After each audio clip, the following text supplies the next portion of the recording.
자, 오늘 이 본문에 있는 말씀을 통해서 고난 속에서 만난 예수, 구약에서도 복음으로 사람들이 회복되어지고 살아나는 역사가 일어납니다. 그래서 오늘 고난 속에서 만난 예수 그리스도라고 하는 제목으로 하나님의 말씀을 선포하려고 합니다. 여러분, 사람이 살아감에 있어서 힘들 때가 많습니다. 사람마다 조금씩은 각도가 다르겠지만 어떤 사람은 사업에 실패해서 너무 힘들다, 어떤 사람은 사기를 당해서 힘들다, 여러 가지 각자의 조금의 생각의 차이에서 달라질 수 있어요. 그런데 여러분은 내가 인생에 가장 힘들 때가 언제라고 생각하시는지, 여러분 지금까지 많은 시간을 달려오면서 나는 언제가 가장 힘들다, 이런 걸 느낄 때가 있습니까? 여러분, 그 김기영 집사님 그런 거 느낄 때가 있었나요? 나는 인생을 지금까지 살아오면서 가장 힘들 때가 언제였다, 이렇게 생각되어진 때가 있었나요? 없었어요? 아유, 훌륭한 인생이십니다. 우리 그 김현수 권사님은 언제가 좀 힘들었다, 나 인생에 가장 힘들 때가 언제였다, 이런 생각이 떠오르십니까? 언제가 힘들었는가? 별로 힘든 거 없이 그냥 유유하게 잘 달려오셨네. 근데 대부분 어떤 사람은 아플 때 힘들다, 또 어떤 가정은 또 그럽니다. 가정이 다 파탄 날 때, 다 사업 때문에 파탄 나서 식구들이 전부 갈기갈기 찢겨질 때, 또 그 아이들에게 물어보면 그럴 때가 가장 힘들대요. 엄마 아빠가 싸울 때 너무너무 힘들다. 또 엄마 아빠가 서로 원수가 될 때, 그 마음이 하나님이 축복하기 전까지는 일생을 달려가면서 상처와 아픔을 가지고 살아가게 돼요. 그런데 오늘 이 본문에 있는 말씀을 묵상하면서 깨달아지는 것은 사람이 언제 가장 힘든가, 언제 가장 힘든가 하면 사람들에게 외면당하고 버림을 당할 때가 가장 힘들다는 거예요. 여러분, 학교에서도 우리가 같은 친구들끼리 외면당하고 왕따 되고 버림받을 때 살 희망이 없어진다고 그러잖아요. 자살의 충동이 느껴지기도 한다잖아요. 오늘 다윗이 오늘 본문에서 보면 그렇게 말합니다. 내가 이 세상을 살아감에 있어서 사람들에게 버림받은 게 얼마나 고통스럽고 힘들었는가를 그 1절에서 고백해요. 1절에서 세 가지의 타이틀로 우리에게 고백을 하는데 놀랍습니다. 1절과 2절을 자기가 당한 고난을 애통하는 표현을 합니다. 내 하나님이여, 내 하나님이여, 어찌 나를 버리셨나이까. 여러분, 사람에게 버림받는 게 그렇게 어렵고 힘든 일인데 다윗은 생각하기를 고난이 겹쳐서 계속 다가오면서 하나님 앞에도 내가 버림을 받지 않았나, 이런 생각까지 하게 돼요. 아, 사람에게 버림받은 게 얼마나 힘들어요. 근데 하나님 앞에서도 내가 버림받지 않았나, 이런 마음이 들어와서 애통하는 지금 기도를 1절에서 드리는 거예요. 여러분, 하나님은 성경에 많은 구절들을 통해서 그렇게 말씀하십니다. 시편 94편 14절에도 여호와께서 자기 백성을 버리지 아니하시며, 그러면서 또 사무엘상 12장 22절에서 가서 보면 놀라운 말씀이 나타나요. 거기를 우리가 한번 읽어보겠어요. 사무엘상 12장 22절 말씀을 보면 얼마나 놀라운 말씀이 거기 나타나는지. 그의 크신 이름을 위해서라도 자기 백성을 버리지 아니하셨나이다. 바로 하나님이 자기의 이름을 위해서도, 하나님이 이름을 위해서라도 자기 백성을 버리 안 버려요? 버리지 않는다는 거. 근데 누가 버리느냐? 하나님은 안 버리겠다고, 여러분을 한 사람도 안 버리겠다고 하나님은 성경을 통해서 수없이 약속을 하고 선포를 하세요. 근데 누가 버리는 거냐? 사람이 버리는 거예요. 사람이. 사도행전 1장 25절에도 보면 봉사와 사도의 직분을 버리고 제 길로 가느니라. 여러분, 가룟 유다는 예수님의 수제자, 제자 중에 아주 중요한 핵심 멤버였어요. 재무 구조를 맡아서 담당하는, 물질을 맡아서 담당하는 중요한 핵심 멤버의 제자였는데 스스로가 봉사와 사도의 직분을 버리고 제 길로 갔다는 거예요. 세상의 길로 갔다는 거예요. 결국은 가서 자살해서 죽잖아요. 누가 버려요? 하나님을? 하나님은 여러분을 버리지 않는다는 거예요. 그런데 누가 버려? 사람이 하나님을 버리고 외면하고 멀리하고 떠나간다는 거예요. 여러분, 사람들이 세상을 살아감에 있어서 예수를 믿다가 어려운 일을 당하잖아요. 고난을 당하잖아요. 그 어려운 일을 당하고 고난을 당하면 가차없이 교회를 떠나고 하나님을 버리는 사람들이 얼마나 많은지. 근데 오늘 다윗은 뭐라고 고백합니까? 왜 하나님 나를 버리셨나이까? 고난 중에도 하나님을 뭐라고 그래? 내 하나님이요, 내 하나님이요. 2절에서도 내 하나님이요. 하나님과의 믿음의 관계, 신뢰의 관계 절대로 흐트러지지 않습니다. 얼마나 고통스러운지. 여러분, 이 시편 기자가 이걸 기록할 때는 사울 왕에게 쫓김을 받되 도주하고 피난당할 때 이 메시지를 쓴 것으로 돼 있어요. 왕으로부터 공격을 받고 왕으로부터 죽임의 그 순환의 자리에서 쓴 메시지입니다. 왕이 죽이려고 할 때 다윗은 10년 동안 도피 생활을 하면서 가족을 만날래야 만날 수도 없고 부모를 만날래야 만날 수도 없고 좋은 안식처에서 좋은 음식을 먹을래 해도 먹을 수 없이 굴로 산으로 이방 나라로 도주하고 다니는 세월이 10년의 세월이었어요. 그 수많은 세월 속에서 하나님을 신뢰하고 의지하면서 애통합니다. 여러분, 이 시편 22편은 6단계로 이 메시지가 구성이 되는데 1절과 2절은 자기의 애통하고 하나님께 기도하는 내용, 3절에서 5절까지는 바로 하나님을 신뢰하고 찬양하는 내용, 6절부터 다시 8절까지는 또 애통하고 자기 인간이 얼마나 연약한 존재인가를 계속 고백하고 하나님께 기도합니다. 그리고 나서 그 다음 절부터 다시 9절부터 11절까지는 환난 중에도 하나님 앞에, 고난 중에도 하나님을 신뢰하고 찬양하고 계속 애통하고 기도하고 하나님을 찬양하고 하는 단계가 6단계로 이렇게 시편 22편이 나눠져 있습니다. 근데 오늘 이 본문에 자세히 보면 1절 중반절로 들어가면서 뭐라고 그러죠? 내 하나님이여 내 하나님이여 어찌 나를 버리셨나이까 하면서 두 번째 내용이 어찌 나를 멀리하여 돕지 아니하시오며, 세 번째로는 내 신음소리를 듣지 아니하시나이까. 왜 내가 이렇게 고난을 당하고 슬픔을 당하고 환난을 당하고 어려움을 당하는데 어찌하여 하나님 나를 돕지 않으십니까? 내가 이렇게 신음하는 기도를 드리는데 왜 듣지 않으십니까? 여러분, 이렇게 기도할 때 얼마나 사람이 힘들겠어요. 이렇게 애통하고 하나님을 찬양하고 그러다가 다시 6절에 가서 이렇게 자기의 인생의 극심한 고통이 계속해서 반복적으로 찾아오는 게 1년도 아니고 10년이라는 세월 동안. 여러분, 어떤 사람은 20년 동안 고통을 당한 사람도 있고요, 어떤 사람은 뭐 1년 고통당하고 형통의 길로 나가는 사람도 있고, 여러 가지 천차만별의 사람의 종류가 있잖아요. 다윗은 10년이라는 세월을, 고통을 연속해서 반복해서 어려움을 계속 겪으면서 하나님 앞에 애통하고 기도하는 거예요. 여러분, 이럴 때 이 어려움과 고통이 반복되면서 무엇을 발견했냐면, 그 어려움과 고통이 반복되면서 그 극심한 고통에서, 환난에서 예수 그리스도를 보게 돼요. 영으로 1000년 후에 오시는 예수 그리스도를, 십자가에 달리시는 예수 그리스도를 보게 되고 만나게 됩니다. 6절에 이서 7절 있는 말씀이 그런 말씀이에요. 나는 벌레요 사람이 아니라 사람의 비방거리요 백성의 뭐가 됐대요?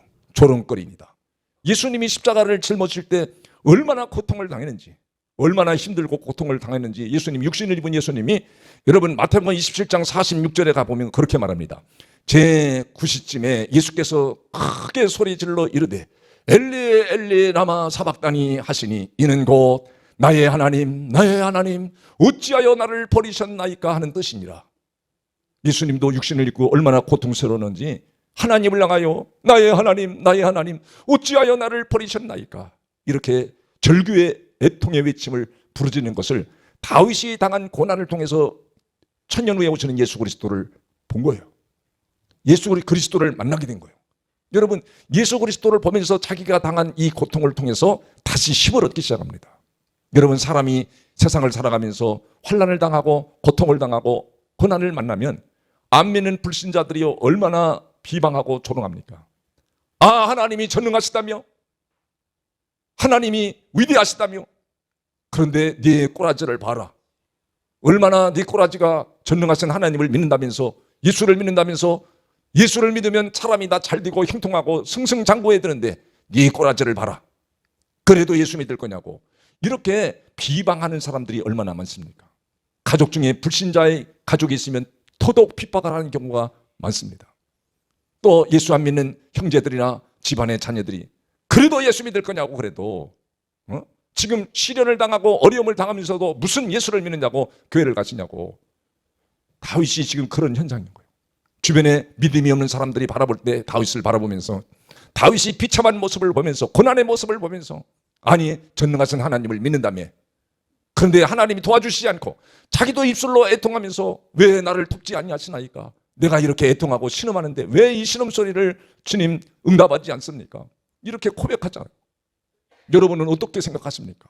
내가 고난이 올 때, 슬픔이 올 때, 그리고 더 나가서 주변의 많은 사람들에게, 불신 가족에게 계속 조롱을 당하고 또 비방을 당할 때, 여러분 다윗은 얼마나 그 비참함을 자기의 연약함을 애통하며 기도하는지 다음 절에 보니까 7절에 보니까 나를 보는 자는 다 나를 어떻게 했어요? 비웃으며 입술을 삐죽거리고 머리를 흔들며 말하되, 다음 절에 또 뭐라고 그러는지요? 그가 여호와께 의탁하니 구원하실 걸, 그가 기뻐하시니 건지실 걸 하나이다.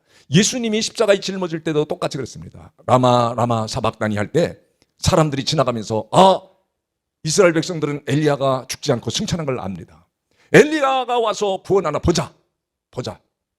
그러면서 예수님을 침뱉고 고개를 설랑설랑 흔들고 삐죽거리고 예수님이 당했던 십자가의 고난과 고통을 지금 다윗이 고난 중에 이런 슬픔을 당하면서 예수님을 본 거예요. 여러분, 이런 고난 속에서 여러분 본인이 다시금 무엇을 얻느냐면 하나님 앞에 실망하지 않고 기도의 줄을, 하나님을 찬양하는 마음을 놓치지 않습니다. 3절을 여러분 보세요. 3절을 다 같이 한번 보겠습니다. 3절 다 같이 시작. 이스라엘의 찬송 중에 계시는 주여, 주는 거룩하시니다.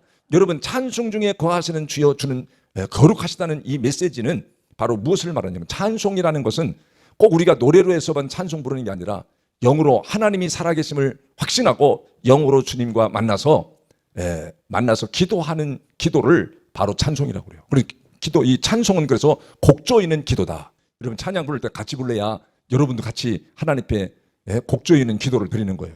이 세상 험하고 약해도 여러분이 기도하면 하나님이 큰 권능을 준다고 그랬잖아요. 다윗이 그런 극심한 환난과 고통 속에서도 하나님을 신뢰하고 기도를 놓치지 않은 거예요. 기도를 할 때 하나님께서 응답을 주기 시작합니다. 여러분, 사람이 고난과 슬픔을 처했을 때 주님을 만나기 가장 적합한 때라는 거예요. 사람이 고난과 고통을 만나지 않으면 자기 자신을 돌아본다든지 자기가 겸손해지고 낮아지고 주님을 만날 마음이 없을 때가 대부분이라는 거예요. 성경에 보면 의대한 전부 다 사람들이, 하나님께 귀하게 쓰임받은 사람들이 전부 다 어디서부터 주님을 만났냐? 낮은 자리에, 환난과 고난 속에서 만납니다. 다윗도 그럴 뿐 아니라 다니엘도 얼마나 힘들고 어려울 때 주님을 찾고 의지하다가 그 자기의 그 순환과 고난과 어려움 속에서 바로 주님을 만나게 되잖아요. 위대하게 쓰임받잖아요. 그래서 성경은 일찍이 우리에게 말씀하기를 야고보서 1장 2절과 3절 4절에서 보면 그렇게 말합니다. 내 형제들아, 너희가 여러 가지 시험을 당하거든 온전히 기쁘게 여기라. 다 우리 믿는 사람을 다 형제라고 그러잖아요. 여러 가지 뭘 만난대요? 시험을 만난다고 그러잖아요. 시험을. 한 가지 시험만 와도 여러분 인생이 얼마나 고난스럽고 힘든데 여러 가지 시험이 찾아온대. 여러 가지 시험이 찾아올 때 그것을 온전히 받아들여, 온전히 기쁘게 여기래. 그러면 그 온전이라는 말은 다른 말로는 성숙이 되어진다, 성장이 되어진다는 걸 말해요. 여러분 3절에도 그렇게 말합니다. 야고보서 1장 3절에도 이는 너희 믿음의 시련이 믿음의 큰 인생의 어려움과 고통이 와서 올 때도 믿음의 시련, 고통이 오히려 그것이 훈련이 되고 연단이 되고 단련이 되어서 인내를 만들어내는 줄을 알미라. 인내를 만들어내면 4절에 어떤 일이 벌어져요? 인내를 온전히 이루라. 이는 너희로 온전하고 구비하여 조금도 부족함이 없게 하려 함이니라. 여러분, 사람이 형통하고 잘 나갈 때는요, 하나님이 없는 것처럼 보여요. 하나님 찾지도 않습니다. 좋은 자리에 올라가고 권력의 자리에 올라가고 여러분이 형통할 때는 주님을 찾지 않습니다. 인간이 부패성이죠. 그래서 여러분이 내가 고난을 당하고 극심한 환난을 당하고 어려움을 당하면 사람은 극도로 온순해지고 낮아지고 겸손하게 되어 있어요. 그 겸손한 자리에서 주님은 여러분을 만나시길 원하는 거예요.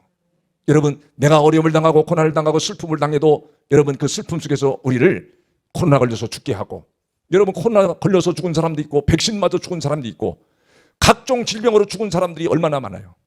그런데 여러분을 왜 살려주시냐? 왜 살려주시는 것 같아요? 여러분을 살려주시는 이유는 사명을 감당하게 하려고 여러분 살려주시는 거예요. 여러분, 이 마이크를 왜 보관을 잘할까요? 이거 비싼 거거든. 그래서 우리 권사님이 꼭 마이크 빼가지고 갖다가 숨겨놨다가 주일만 되면 딱 가져와. 왜 그럴까요? 소리가 안 나면 갖다가 쓰레기통 내버려 버리죠. 사명을 얘도 감당하고 있기 때문에 귀하게 여기는 거예요. 애지중지 갖다 싸가지고 갖다가 감춰놨다가 주일날 되면 딱 갖고 오잖아요. 그거 봤어요. 하나도 못 봤는가 봐. 그러니까 여러분, 사명을 감당하게 하려고 하나님이 여러분에게 고난을 주고 고난 속에서 죽음으로 몰아붙이지 않고 여러분을 살려주신 거예요. 사명을 잘 감당하시길 바랍니다. 하찮은 것 같아도 사명을 감당하는 게 얼마나 귀한지. 여러분, 왜 예수님이 십자가에 죽으셨을까요? 많은 사람들에게 조롱을 받으며 핍박을 받으면서 왜 예수님이 십자가에 죽으셨다고 여러분은 생각하십니까? 십자가에 죽은 사건의 이유는 굉장히 많잖아요. 다윗이 그걸 예수님이 십자가에서 고통당하고 사람들에게 수모를 당하고 조롱당하고 비방당하는 걸 본 거예요.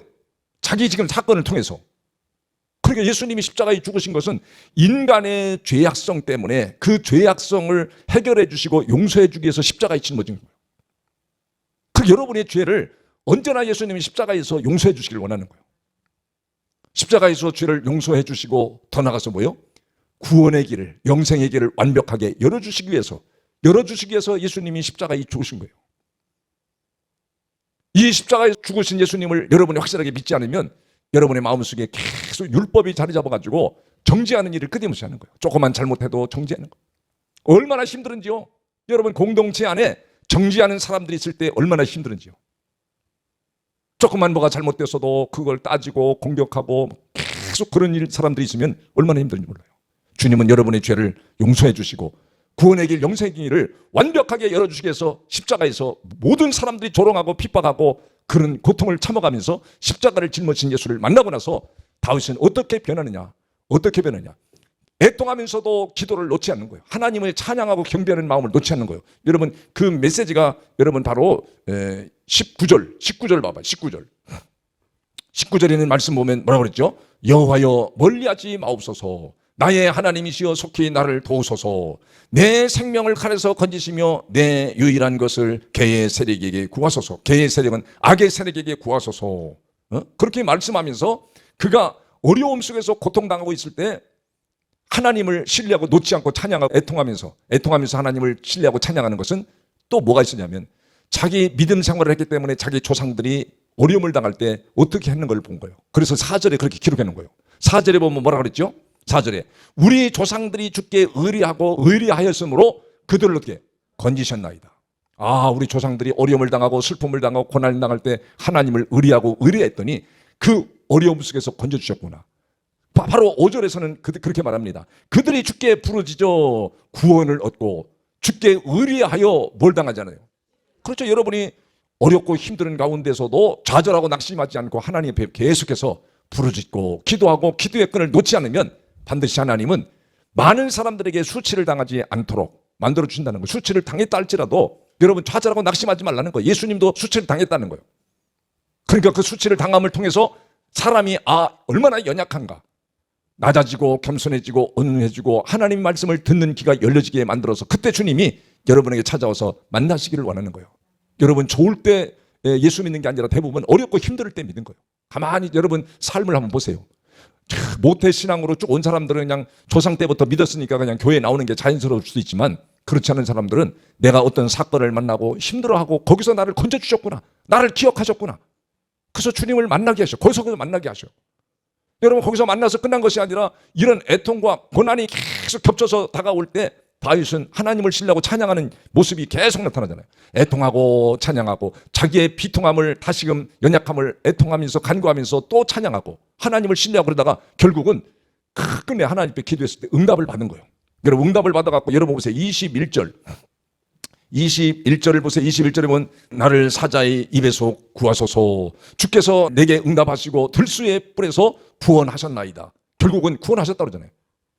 강력한 악의 세력에서 나를 건지시고 구원하셨다고 하면서 결국은 구원하셔서 그 구원의 감격을 모든 사람들과 함께 나누고 싶은 거예요. 여러분 26절에 보니까 겸손한 자는 먹고 배부를 것이며 여호와를 찾는 자는 그를 뭐한대요?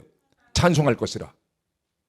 너의 마음이 영원히 살찔지어다. 너의 마음이 영원히 살찐다는 건 예수 그리스도를 만나서 복음으로 사는 자는 겸손하고 또 여호와를 찬송하는 삶이 될 것이다. 그러므로 어떤 결과가 인생의 결론이 땅의 끝이 어디서 오느냐? 여러분 27절에 보면 땅의 모든 끝이 여호와를 기억하고 돌아오며 모든 나라 모든 민족이 주님 앞에 뭐예요? 예배하는 거예요. 예배. 결국은 하나님 앞에 예배하는 것이 최종 목적이에요. 여러분 천국에 가서도 천상에서도 예배드리는 걸 가장 소중히 여기고 환난 때도 예배드리는 걸 가장 소중하게 여깁니다. 여러분 지금 시대도 하나님은 어려운 중에 예배하는 걸 하나님이 가장 소중하게 여기시는 것을 믿으시길 바랍니다. 그 예배를 드릴 때 하나님 여러분의 아픔과 또한 여러분의 고난과 슬픔을 전부 다 회복하여 주시는 역사가 예배를 통해서 이루어지는 거예요. 여러분, 예배는 기도도 있고 말씀도 있고 찬송도 있고 다 있잖아요. 그게 예배가 가장 소중하다는 걸 성경이 얼마나 말씀을 많이 하는지. 여러분, 그러면서 28절에는 나라는 여호와의 것이요 우주 만물이 다 하나님 것이라고 말씀합니다. 나라는 여호와의 것이요 여호와는 모든 나라의 주제이십니다. 주제라는 것은 통치하고 지배하시는 분이다. 그분을 찬양하는 자가 된 거예요.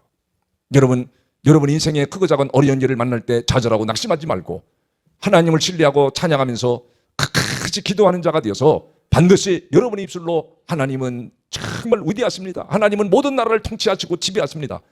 악이 이기는 것이 아니라 의가 이기고 정의가 반드시 이길 줄을 믿습니다. 그래서 하나님 앞에 부르짖는 여러분이 되시기를 주의 이름으로 축복합니다.